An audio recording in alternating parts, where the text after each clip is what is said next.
What I usually suggest is finding one thing that you want to do really well. For me, when I first got started, that was social media marketing. Hi, this is Shelomo Solson, the host of the Teenage Impact Podcast, where we share stories, tips, specific strategies on how you as a teenage kid can overcome any struggles in your life. I've interviewed almost 70 people from around the world on what their stories are, how they were able to overcome some of the struggles in their life, and how you can too. If you're tuning in for the first time and you don't know already, I am releasing my first book called Never Fight Alone. It's going to be available in hardcover and ebook, and it's a compilation of 51 inspiring interviews to help teens overcome their struggles and improve their mental health. I'm getting a lot of people requesting copies and wanting to read the book because it talks a lot about different topics that other platforms don't talk about. Depression, confidence issues, eating disorders, suicidal thoughts, how to be successful. It gives personal development tips. So this is a book that you must read. And if you want to learn more about the book and you want to be notified when the book comes out and how you can purchase it, click on the link in the description. Today's podcast guest is Mehak Vohra. Mehak is the founder of OnDelta. She dropped out of college at the age of 19 years old to pursue her entrepreneurial dream. She was ranked number 4 on the Forbes top 10 Gen Z marketer list. She creates opportunities for marketers everywhere, and she's also a speaker. OnDelta is an online remote school focused on training the next generation of marketers. The cohorts are free upfront and they are only paid if you get a job. On the side, Mehak is working on a couple of tech projects and creates content for YouTube and LinkedIn around her life. So give it up for Mehak Vohra as we talk about how you as a high school student can start your freelancing career. Hey Mehak, thank you for being on the Teenage Impact Podcast. How's it going? It's going pretty good. Thank you so much for having me on. Not a problem. Before we go on to your journey and how you got started with entrepreneurship, let's talk about what OnDelta is. Yeah, for sure. So OnDelta is a company I started about a year and a half ago. We are a growth marketing bootcamp. So if you're based in the US and you're over the age of 18 years old, you could take advantage of our income share agreement option. And basically what that means is that you only start paying us back tuition after you have graduated and landed a job that's making you over $40K a year. Okay. So we're working with a lot of really cool people across the country and helping them land marketing jobs. That's awesome. How did you eventually get started with entrepreneurship and OnDelta? I know you dropped out of college, I believe, when you were 19 years old, correct? Yeah. Yep. How did you get started and what motivated you towards that path? Yeah, so I got started with entrepreneurship when I was little. I would just upload YouTube videos. I liked the idea of creating my own job. And by the time I got to college, I was already coding. Yeah, I would just work on building out websites and having fun with programming and just having fun with trying to figure out different ways to learn things. And my sophomore year of college, I decided to start a marketing agency. And for about 5 years, I worked with a lot of really cool people within the tech scene through that. Mm-hmm. What pushed you to drop out of college? What was, I know everyone has their gut instinct. I know when I went full-time with Teenage Impact, people would always talk about, oh, you just know, you have that gut instinct. What was that driving force for you to go all in? And how do you know to listen to that voice? Yeah, that's a really good question. I think for me, I kind of knew for a very long time that I didn't want to be in college anymore. It just it wasn't the right environment for me. I wasn't learning as much as I was learning on my own, doing projects on the side or talking to people or being a part of the entrepreneurial community at Purdue. So it seemed to me, it was just a very logical step for me. And I knew at the time as well that college wasn't going anywhere. Like Purdue was going to be there a year from then, 2 years from then, 10 years from then. So I at that point it was just like there's no risk for me to go and try something like this out. And if it didn't work out or if I couldn't figure it out, then I could go and back to college. Mm-hmm. How did your parents react? Because I also come from an Indian background, and we all know from a South Asian community, they really push you towards going to college, finishing college, getting a high-paying job. So how's your parents' reaction? My parents were actually really supportive. I think the biggest thing is if you're trying to do something that's outside of the norm of what other kids are doing, and goes for any parent, not just Indian parents, is it comes down to education and really educating them around why you're making the decisions you're making and not just springing it up on them. Like, it wasn't like I woke up one day and was like, Mom and Dad, I'm dropping out of college and I'm moving to San Francisco. Yeah. Instead, it was like a summer before that. It was like, hey, Mom and Dad, I'm thinking about this thing, letting them react to it, get very upset, and then bringing it up again a couple of months later, and then bringing it up again. And by the time that a full year had come around, it had been socialized with them. They had an idea about what I was thinking about. It wasn't something that I just sprung on them, or it was hard for sure. Like, I think the original reaction from them wasn't definitely of excitement. I think they were very scared, but Yeah. I think by the time that it came to it, they were prepared for what I was entering. Mm-hmm. Yeah, it's definitely scary because you don't know what you're getting yourself into. It could be something a complete flop, or you can succeed right off the bat. How long did it take you to start succeeding and start building momentum? About 2 or 3 years. I think, like, yeah, the first 2 years out in SF were quite a struggle, trying to get everything together, trying to prove myself. And I mean, like, about a year and a half in was when I started doing a lot of things. Like, I think that was when I was able to actually start building something that was more sustainable in terms of what my freelancing career looks like. But I don't think I felt like actually comfortable until about 2 or 3 years in. Okay. What helped with that momentum? What was that I switch mean, honestly, between? it's just like not giving up. It was just like consistently working. Mm-hmm. Like, and when my friends would like be out or going out and doing things, like for me, I always decided to stay back and work. Like, that was just something that how I like usually chose to spend my time and how I did things. Mm-hmm. I have interviewed several successful teenage entrepreneurs making six figures, some of them traveling around the world, speaking.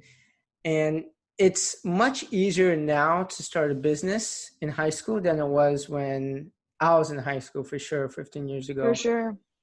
What are the first steps for any high school student if they want to start their freelancing career or ad agency?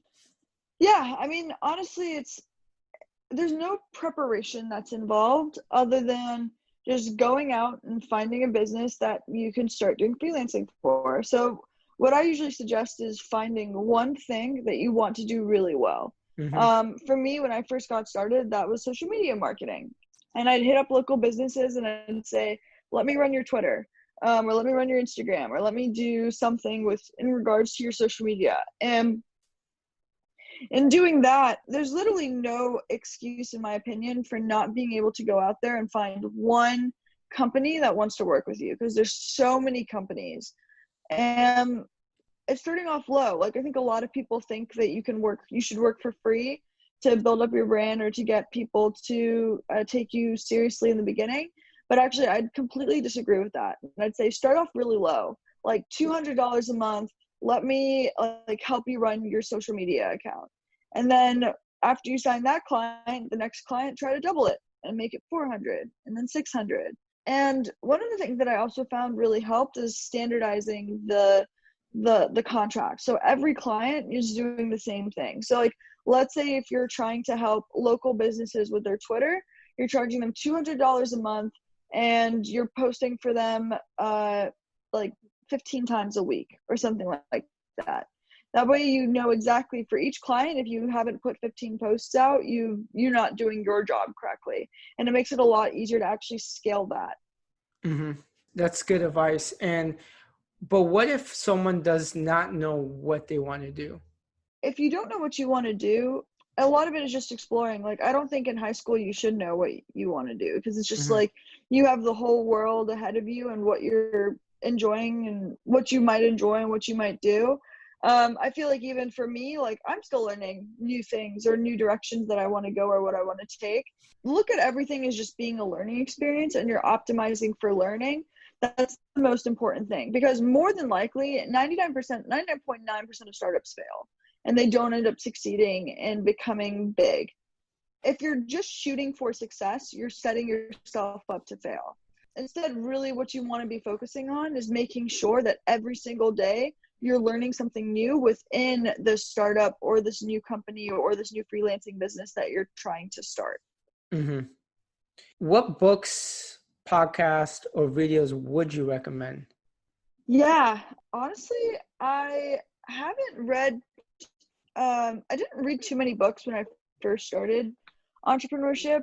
I think really what I would actually suggest is finding a space that you want to go into and seeing who are the thought leaders within that space and how are they pushing out content, how are they setting themselves up. And usually you can piece together a playbook of how to get yourself from point A to point B by looking at people who have done it before you.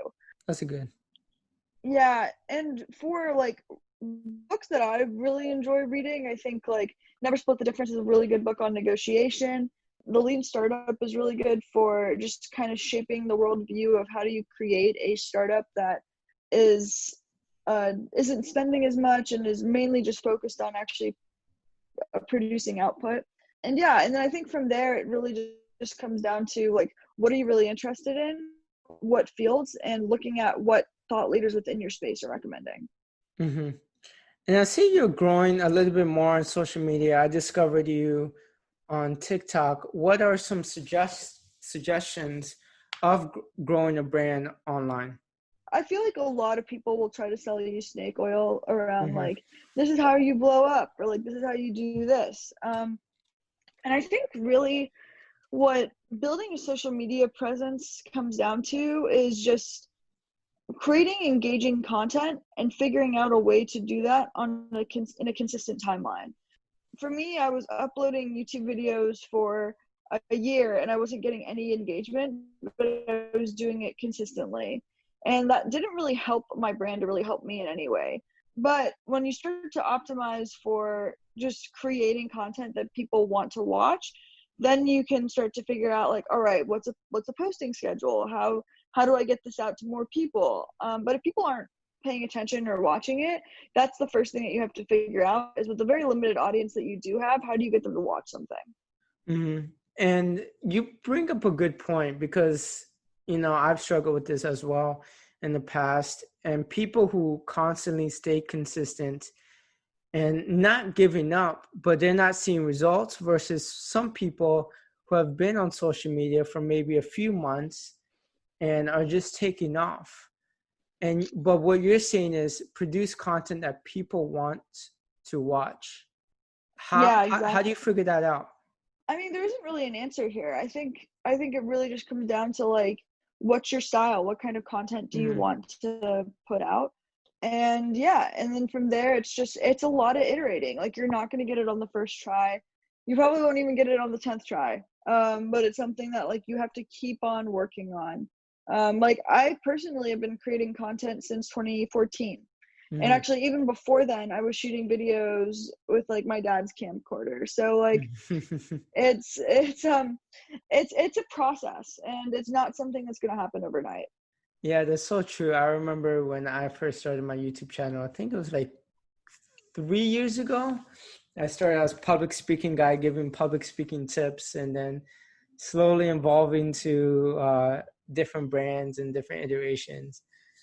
That's awesome. Yeah, it's definitely a process, but once you figure it out and what works for you, then you can start to you can start to build your brand off of that. Mm-hmm. Now let's go into a little bit more personal questions. I know you gave a lot of valuable tips for my audience. Now let's dig deep into truly who you are. What is your why? My why, that's a good question. I just really want to build things. Like I like building things. I like building something that people can use and they enjoy using and being a part of. Yeah, I mean, really at the end of the day, it's just building something from nothing is the most exciting thing for me. Mm-hmm. So in any way that I can do that is what I want to do. Do you have specific people you look up to in your space? I currently don't. I mean, I think like for me, it changes. Like when I was first starting off in entrepreneurship, I looked up to like a lot of teenage entrepreneurs. And then it was like once I got into the space, it was like I look up to builders and people who have created really big things and a direct impact on people's lives. So it's like Elon Musk is someone that I really look up to. Steve Jobs is someone that I really look up to. And it's interesting to see how they built something from nothing. Yeah, and I think on some level or some way, I'd love to at some point build something that's big. Mm-hmm. Very good. And I know you got rejected from Georgia Tech when you were in high school. Yeah. Something high school a college you really wanted to go to. This is a very similar story to me. I got rejected from the University of Florida because my reading SATs were too low. I know it probably affected you, but why would you think that getting rejected from a college that you wanted to go to is actually a good thing? Yeah, for me, I don't know if I would have found entrepreneurship in the same way if I went to Georgia Tech. I got lucky because when I went to Purdue, I fell into a friend group of people that were all really interested in starting businesses and being entrepreneurial. And that was something that I really wanted to do. They were that group that just helped guide me into the space that I'm in now. And I'm still friends with them today. I see them every single day. We're all out here in SF together. Yeah, I think like because of that, I got really lucky and I'm really fortunate that I didn't get into Georgia Tech because I wouldn't have found that group of people, and I don't think I would have taken the path that I'm currently taking right now. I mean, I think I totally see myself still going into entrepreneurship because I was building businesses back in high school, but I think the path would have been very different. Mm-hmm. Very true. And you also mentioned how you didn't go party for while your friends were going partying, you were working on your business. And in the beginning of any journey, a lot of times your friends or your loved ones will either make fun of you, maybe not be as supportive for you. What's a workaround? Well, I mean, I think a really important distinction here for me to make is my freshman year, I did party. Like I experienced the college scene. I'm really happy that I did do that and I got that college experience. But my sophomore year, when I first started Jamocha, was when I decided to take a step back and actually really just focus on working. And I partied a lot less that year. Yeah, I mean, I think it's really important first and foremost to live your life in terms of experiences. And for me, like I really wanted to make sure that before I dropped out, I actually got that college experience and what it meant to be a college student. My friends that were really close to me, I think a lot of them in the beginning didn't quite understand why I was doing what I was doing. But I also had friends that just understood and were just like, yo, like Mehak, like you're right. Like this doesn't make sense that you're here right now. Like you should go do what you want to do. And that seemed to be like the overall like consensus with my friend group after I dropped out. Mm-hmm. And Mehak, do you have any last tips for any high school student right now? Especially, I know during quarantine, some schools are going to be switched online for the fall, and some people are going in person half the time. Do you have any last tips for them wanting to start a business? Yeah, I would say that my biggest piece of advice would be to really just focus on learning. Like right now, if you can build your fundamental baseline of like what you really enjoy doing, how you learn things, how you pick up new information, and really just optimized for learning, a new business will come out of that. And I've found that throughout my career, I've set myself up the most for success when I really just optimized for trying to learn, not for trying to build a business or make money. That's awesome. I end all my interviews around this one question, because out of almost 70 interviews that I have done, they all have a story to say and how they're able to overcome them. A lot has to do with resilience. What does resiliency mean to you? Being resilient means to me that if something comes at you, or if life just doesn't happen in the way that you expected it to, you don't let that stop your overall vision and how you perceive your pathway and your life going. I think things can change in terms of when you learn new information, or if you learn that you would prefer to do something that's a little bit different, but you shouldn't let something deter you from following your dreams. And I think that's really where resilience comes from. Mm-hmm. That's a good response. And Mehak, where can people find you? Yeah, I'm on all socials at the Mehak Vohra. And yeah, that's I'm on Instagram, Twitter, TikTok. Yeah, that's me. That's great. Mehak, thank you so much for being on Teenage Impact podcast show. You know, you've talked about how you started OnDelta, how you were able to start your freelancing career to make money and then eventually get to a comfortable spot. So thank you so much for sharing your journey. Thank you so much for having me on. This was great. All right. Take care. Thank you for tuning in to the Teenage Impact podcast episode. Like I said already, the link of my book is in the description. So go ahead and check it out. If you're not following me on Instagram already, I provide short, quick, and valuable video tips, usually under a minute, that you can use to transform your life. So follow me at Shelomo Solson. And until next time, peace.